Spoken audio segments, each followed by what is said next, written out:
Hi, everybody. I'm John Canary, and welcome to Breaking Through Limitations. You know, when you think about breaking through limitations, what comes to your mind? What barriers are you breaking? Would you be breaking through? Well, that would depend on just what it is you want and how much you actually want it. You know, there's hardly a day that goes by in my business, personal development, personal effectiveness, leadership, whatever, where I don't run into an individual in, say, a coaching situation, that as I start to speak to them about maybe some of the goals that they have in their life, they will immediately give me the reasons why they're not achieving those goals. And of course, the reasons have nothing to do with them. It's like where they maybe blame somebody else, or maybe they've been procrastinating for a period of time, or they criticize everything that may be wrong. But you know, it's interesting. One of the things I said to an individual just on Friday in a little breakfast meeting that I was having with this one individual in a coaching situation. So I said, have you ever considered that maybe the struggle that you're experiencing today, and of course, you have many, it just could be a signal that you're getting ready to make a major breakthrough in your life. You see, I took them back to a time in my own life. I took him back to a time where I was playing a little bit of fastball in the Toronto Beaches. At that time, I was like everybody else on this team. We were living the 40-40 plan, 40 hours a week for 40 years, never having an original idea, or having an idea of how we could break through to have a much better life if we so desired. And I recall when we walked into a home after a practice one evening, and we're all chatting back and forth. And then there was one guy in that house that night who was listening to a small recording called The Strangest Secret in the World by Mr. Earl Nightingale. And I asked him, I said, well, what are you listening to? And he said, sit down and listen. And I did. And as I'm listening to this little recording, for a moment, I said, this has been made for me. And when he finished the recording, I asked him if he could play it again. That night, I listened to that recording 7 times. And finally, his name, Donnie McLean, he gave me that recording, and I took it home. I started listening to that little plastic recording time and time again, and then I started phoning to get more information with regard to that little recording. And I did get more information. As a matter of fact, where I got more information is the Nightingale Company sent me to see a distributor they had in Toronto at that time. And it was someone who also had listened to this Strangest Secret, and their life started to develop and started to change, and it has changed forever. And his name was Bob Proctor. And we've both found out one thing, is that we both loved the same thing. As we met, we talked, and at that time, he was just trying to get his life together with regard to the material. Well, you see, I want you to think about it this way. Think about you today. And think about that some of this material that you're going to hear, you'll be able to use this. If you will implement it, it will change your life. So I brought along a little friend here that has helped me out over the years. And I want you to take this and let it represent your life right now, today, exactly where you are in your life. And take the sand at the bottom of this glass here in this sand timer, and let that represent your past. That's last night, last year, the job you didn't get, the sale you didn't get. It could be in your relationship. There's all kinds of things in the bottom of this glass, which is your past, that we can't change. There's nothing we can do about the past. And then we go to the sand at the top of the glass. That's your future. Do you know there's not one person that knows for sure, for certain, just how much sand they have left? We don't know. It could stop running today, tomorrow, whenever. But there's sand running through the middle of the glass, and I'm going to ask you to let that represent the present. That's right now, the present. Do you know that anybody can determine what they're going to do with that sand in the middle of the glass that's running through? That's the present. And I'm going to ask you to do this. If you could just take, in these short messages that you're going to hear, with respect to John Canary and breaking through limitations. If you will kind of like let go of the past, because there isn't a thing we can do with it. And we can focus on for a moment and ask ourselves this: do I expect increased good to come from my future? Because if you expect increased good to come from your future, that's thinking and living in the present. That's working with you and these principles right now. So as we start to get into this, as this being the first of many messages, I want you to look here with me, if you will, at the flip chart. And at the top of it here, you'll see a little star, and I'm going to ask you to let that represent what is called a goal that maybe you'd like to achieve. But I'm going to ask you to make it a 100-day goal. Work with me over this 100 days, 100 days with John Canary, breaking through my limitations. Keep this in mind. Do you know that we all have limits, but the only limits that stop us from succeeding are the limits we impose on ourselves? And I can remember that day when I started somewhere around here. And this is where I wanted to be. I had set myself a goal, and it was interesting, the goal I set. I'm actually doing it right here with you today. That's the goal that I had set. In fact, since that time, I have designed, developed, and teach the top performer that you see on my desk here. I have designed and wrote a book called Breaking Through Limitations that help a lot of people. And the CDs and all the different MP3s that are available for people when they want to use them. But I want you to think that this is where you are, this is where you want to go. And you may have no idea on how you're going to do it, but you don't have to. You see, someone said to me one day, I know where I'm going because I'm always there. I know where I'm going because I'm always there. You see, we have people that are living here in the past trying to develop a future. We have people that are surrounded by conditions and circumstances when they also have the ability to focus on bigger. So I want you to think of what happens here as we start to move towards that goal, as we start to work with this each time in each lesson that we're going to work with. And as you start to move in that here particular direction, one of the first things that's going to happen is you're going to experience something called demands. What are the demands that you're dealing with today? Well, we could say you're dealing with the demand of, let's say time is a demand that you're dealing with now.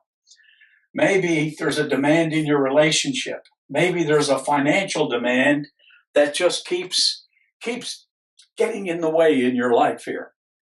And we got all these demands that are being made on us. We're wondering, how does a person, a guy or a gal, I got a big family. How do I do this with all these demands that are in the way? Well, you can deal with the demands or you can deal with the solutions of those demands.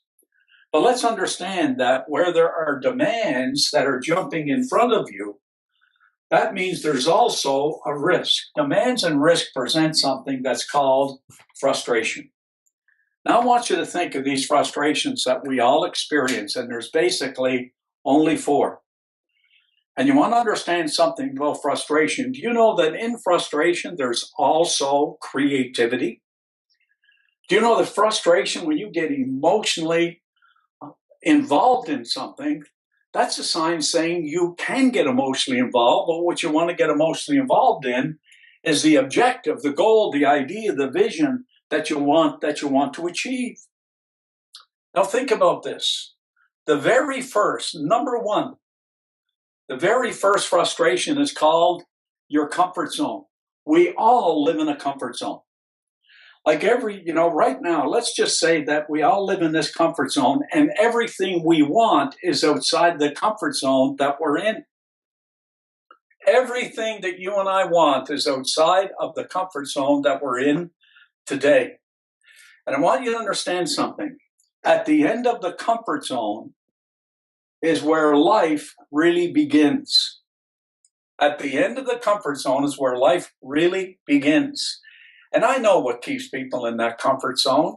If I were to go and suggest to you that the second frustration is what keeps us in the comfort zone, it's called rejection, where we feel that we're going to be rejected, or something is not going to work, or we're going to experience some kind of failure, whatever it might be. We allow that rejection to jump right in the way of what we do. They're the first two. And I recall many years ago, I think it was in St. Louis, where Jim Rohn was speaking. And Jim Rohn, he talked about comfort zones and he talked about rejection. And he said, give me an individual that will learn to manage that comfort zone, learn to manage that frustration. And I'll give you an individual that can write a check in any amount they want if they'll learn to do that. So the second one is rejection. And with rejection, what we're doing is we're turning our power over to someone else when we experience that rejection. The third major frustration is called relationships. Please understand this about relationships. If you want to really grow, succeed in life, is find a way to project a positive image of value and meaning on the lives of other people. And I promise you, they'll give you everything that you desire. There is no question about that. Relationships. And if you're going to build a strong relationship, you're not going to do it trying to get to their head. You're only going to do it if you can get to their heart. You see, our beliefs take place in our head, take place in that ego center of our being. But faith takes place in your heart. And when you kind of have faith in the relationships that you want to build, and you have faith in people, you awaken something in people, and believe me, they will always move in the direction of people who just seem to have the greatest amount of faith in them. And then number 4 is, of course, frustration with financial pressure. We seem to have tremendous frustration with financial pressure. And then I have people that tell me, well, money is really not that important to them. I'm always careful of people about that because they'll lie about a lot of other things. But think about this for just a moment when it comes to money. Money will just make you more of what you already are. If you're a good person, money will make you even a better person. If you're not a good person, it may not be a good idea to earn more money. But anyway, think about these demands and think about now these are risks. And the signal of a risk, it comes in the way of one of these frustrations. So I'm going to ask you to do this. I'm going to ask you now, I'm going to turn this off here in just a minute or two, and I'm going to ask you to take a look at those 4 major frustrations: comfort zones, rejection, relationships, financial pressure. And what is something you can do in just the next week? Something you're going to work on each day for the next week that will kind of put you in charge of the frustrations rather than the frustrations being in charge of you. You're going to make that change. Because just before you go here now, let me just give you an idea of what you should be focused on. You see, all of us, everybody who is just listening to this program right now, have exactly the same thing in common. And that is that we all want to take and improve the quality of our results. And I mean results in our health, in our happiness, and in our well-being, in our wealth. Think about this for a moment. Look at this word health. What are you doing in that area? Do you know that your reaction to those 4 frustrations is going to have something to do with how healthy a life that you live? Do you know the second one here, happiness? That your happiness is influenced to a large extent to those 4 major frustrations of what is called comfort zones. If you can't get out of your comfort zone, there isn't going to be any growth. No growth. But yet, we try, this is where our frustration comes from, is we're in this comfort zone and everything we want is outside of the comfort zone, and we're trying to pull things into the comfort zone when you've got to leave your comfort zone if you're ever going to change your comfort zone. So remember, the one thing that everybody has in common on this planet is that we all want a feeling of certainty. And the only person that can give you a feeling of certainty is you. And there's a lot of uncertainty on the way to developing certainty. But uncertainty just means you've left your comfort zone, which is a good sign. So what if? What if we go back to that little star again and we say, this is what I want to achieve. This is the goal that I'm going to set for myself. In 100 days, I'm going to establish this goal. It could be a better job or to improve your job. It could be a better career or to improve that career. It could be to earn more money, to expand what you're earning at the present time. It could be to start your own company, whatever that might be. But in our next message, I'll be able to explain to you exactly how you can do that. But I want you to kind of like make notes, like get your journal out there and start writing down the things that happen to you each day and put down that one single thing that you do each day that's moving you in a positive direction. There'll be lots of things maybe that you don't agree with. There'll be things happen you don't even know why. But understand that one single positive thing that you're going to do, if you stay focused on it and write it in your journal every day, and let's see what we come up with. But here's what I want you to remember. If you look at these here, if you look at all of these, health, happiness, and wealth, look at wealth for a moment. You know, wealth is a consciousness. It's not a thing. It's not money. We use the term wealth, but really that's a wealth consciousness, and a wealth consciousness will attract everything of a like nature, whether it be money, health, or happiness, any one of those things. The consciousness of wealth is what brings more money into your life. In other words, that's a positive consciousness. It's like a feeling of well-being. It's a feeling of where, sure, we get uncomfortable at times, but we recognize that and we move beyond that discomfort into something that will give us comfort in terms of the goal we're moving towards. So think about this. The laws of life are create or disintegrate. You and I, we cannot stand still even if we wanted to. We're either getting better or we're going in the other direction. And please understand this. Your health has everything to do with your attitude. Think about this. Your health has everything to do with your attitude, because how healthy a mindset that we have is going to determine the choices that we make, which is going to make us happier or not, and is going to create that consciousness of wealth.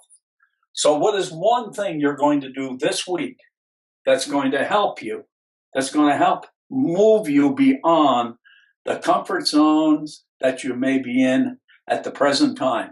In other words, the risk is worth it. The risk is worth it. So I'll see you in our next message, which will be in the next 10 days. Okay? So remember, Breaking Through Limitations with John Canary.